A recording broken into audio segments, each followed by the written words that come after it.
are seeing access layer, in which the subtopic we are seeing file system versus database management system. So as I told you, this access layer, we will store all the thing, it will be in the backend, right? So how we are going to store? By means of file system and the database management system. See, for example, when we take some applications like inventory system and how the product which is going to manufacture and how we are going to make marketing and how we are going to make an account for it. So all these different departments will be deal with the particular product to be sold, right? So for that, who are all the members will be involved in it? For example, for marketing, the different parts of the machine, right? So that is required. And then for engineering, that means that department deals with the manufacturing the product. Okay, so for that, customer and inventory person and sales person, all these people will be the actors for it.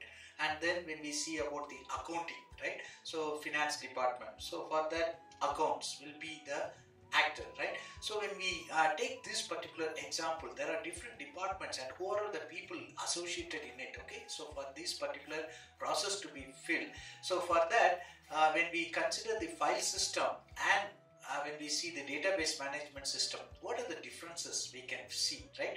So this file system is a traditional approach, okay, so in which we will see the information which is stored, the various departments what we discussed, all these things will be stored in the different formats. Okay, so it is very tough to make any calculations if it is in different formats. Okay, see, for example, one will be stored in Excel file and another one will be stored in DLL file. Okay, so many extension files will be stored in the file system, so it is very tough to collaborate. Okay, but when we see in the database management system, as you know, it will be stored in the table format. Okay, we will know how to store and it will be easy for us to access the information, right? So that is the advance in the current approach. Okay, but in the traditional approach, like file system, again it will be stored in the different locations. Okay, so that is also a tedious process.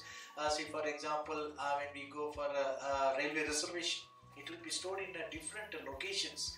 Okay, the reservation can be made in different locations. The history about the passenger will be stored in different locations. It will be very tough to do any access. But when we use the database management system, it will be in the central repository, so that it will be easy for a person, okay, for a passenger, okay, about within this particular dates, okay, how much travel he made, okay, any calculation or any statistics reports for a passenger to be taken, all these things that can be done so easily. Okay, so these days, so that is the use of storing in the database management system. And also we can see in the file system, there is no security. Okay, features cannot be enforced. Okay, anybody can access any information, right, in the file system.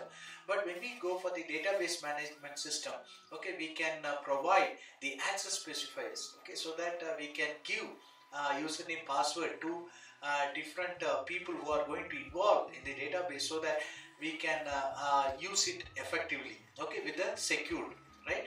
And also we will see in the file system there is a possibility of redundancy, the same information again and again storing. Okay, so that thing can be avoided in the database management system. And also we will see about in file system there is a main disadvantage of we cannot use the information concurrently. We cannot access the data with multiple users at the same time. Okay, so but in the database management system we have the provision, okay, for concurrent access. At the same time, multiple users can access the information. So these days database management system, and these days we are storing in the cloud. Okay, all these things are all the advancement in the access layer. Okay, so this is how we can see the difference between the traditional and the current approach of storing the information at the back end, right? So the next topic we will see about the data models. Okay,